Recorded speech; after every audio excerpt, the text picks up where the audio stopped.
السلام علیکم ورحمۃ اللہ وبرکاتہ۔ محترم ناظرین و سامعین،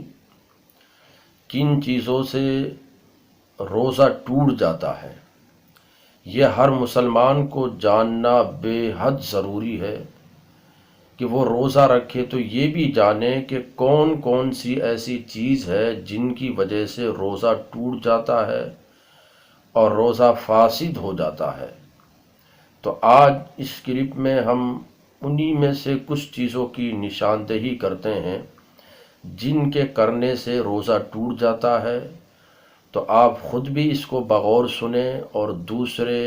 اسلامی بھائیوں کو بھی شیئر کریں تاکہ ان کے علم میں بھی اضافہ ہو اور انہیں بھی یہ پتہ چلے کہ کن چیزوں سے ہمیں روزی کی حالت میں بچنا ہے اور اپنے روزے کو ٹوٹنے اور فاسد ہونے سے بچانا ہے۔ ان میں روزہ توڑنے والی چیزوں میں ایک چیز یہ ہے کہ کھانے سے، پینے سے، اسی طرح سے جماع کرنے سے روزہ ٹوٹ جاتا ہے، ہم بستری کرنے سے روزہ ٹوٹ جاتا ہے، لیکن یہ اس صورت میں ہے جب روزہ دار ہونا یاد ہو۔ اگر بھول کر یہ سب کام کیے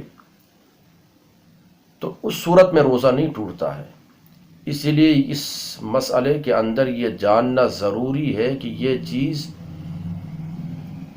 جان بوجھ کر کی، روزہ دار ہونا یاد ہے تو ایسی صورت میں روزہ ٹوٹ جائے گا۔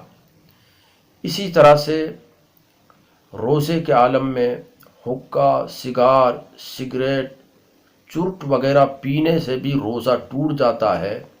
اگرچہ انسان اپنے خیال میں یہ سمجھے کہ اس کا دھواں وغیرہ حلق تک نہیں پہنچا ہے تو بھی۔ اس طرح سمجھنے سے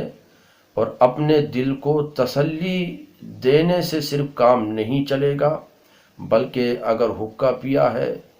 سگار پیا ہے، سگریٹ پی ہے، بیڑی پی ہے تو بھی روزہ ٹوٹ جائے گا اور روزہ ضائع ہو جائے گا۔ اسی طرح سے پان ہے یا صرف تمباکو ہے، ان کے کھانے سے بھی روزہ ٹوٹ جائے گا، اگرچہ بار بار آپ تھوکتے رہیں، پان کھا رہے ہیں، بار بار تھوک رہے ہیں اس کی پیک کو اور یہ سمجھے کہ روزہ نہیں ٹوٹتا ہے۔ روزہ پان کھانے سے، تمباکو کھانے سے ٹوٹ جاتا ہے کیونکہ اس کے باریک اجزاء جو ہے وہ حلق میں ضرور پہنچ جاتا ہے۔ اسی طرح سے دانتوں کے درمیان کوئی چیز چنے کے برابر یا اس سے زیادہ تھی اور اسے آپ کھا گئے، یا کم ہی تھی، چنے سے معمولی کم ہے، مگر منہ سے اسے نکالا اور پھر اسے کھا گئے دوبارہ لے کر، تو اس سے بھی روزہ ٹوٹ جاتا ہے۔ تو اس لیے اس مسئلے کو یاد رکھے کہ جب ہم سحری کریں اور سحری سے فارغ ہو جائے تو اچھی طرح سے کلی کر کے منہ کو صاف کر لے، منہ کے اندر دانتوں میں کوئی چیز پھنسی نہ رہے، ورنہ تو آپ کے روزے میں نقص پیدا ہو سکتا ہے۔ اور اس طرح سے کرنے سے اگر چنے کے برابر اس چیز کو آپ کھا گئے یا چنے سے تھوڑی کم تھی اور باہر نکال کر پھر دوبارہ اسے کھا گئے تو روزہ ٹوٹ جائے گا۔ اسی طرح سے آنسو منہ میں چلے گئے تو آنسو اگر قطرہ دو قطرہ ہے تو پھر روزے میں کوئی فرق نہیں پڑے گا، اور اگر زیادہ ہے کہ اس کی نمکینی پورے منہ میں محسوس ہوئی، پورے منہ کے اندر، تو اب ایسی صورت میں روزہ ٹوٹ جائے گا۔ اسی طرح سے پسینہ ہے، پسینہ بہہ کر منہ میں آ گیا تو اس کا بھی یہی آنسو والا حکم ہے کہ اگر معمولی ہے، قطرہ دو قطرہ، تو روزہ نہیں ٹوٹے گا، اور اگر زیادہ ہے کہ پورے منہ کے اندر اس کی نمکینیت محسوس ہوئی تو ایسی صورت میں روزہ ٹوٹ جائے گا۔ اسی طرح سے شکر وغیرہ کوئی چیز منہ میں رکھی جو تھوک کے ساتھ گھل جاتی ہے